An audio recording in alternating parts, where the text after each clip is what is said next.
Leo nataka nielezee kwa kifupi kuhusiana na hii species ambayo inaitwa Cuscuta campestris. Ni hatarishi sana kwa mimea iliyopo hapa kitaluni.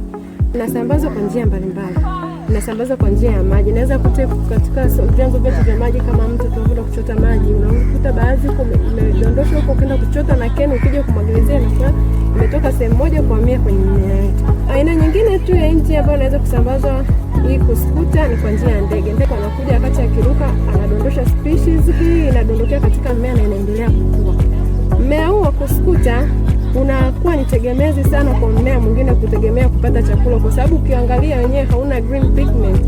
Kwa hiyo ule ukijani haupo. Kwa wakati unaendelea kuvisokota na kutegemea chakula kwenye ule mmea ambao umekuwa umeshasokotwa na hii Cuscuta unakufa. Na hii Cuscuta inaendelea kutawala.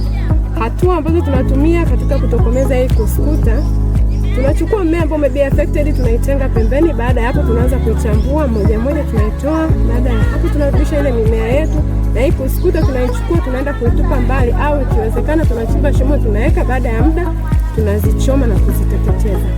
Asante.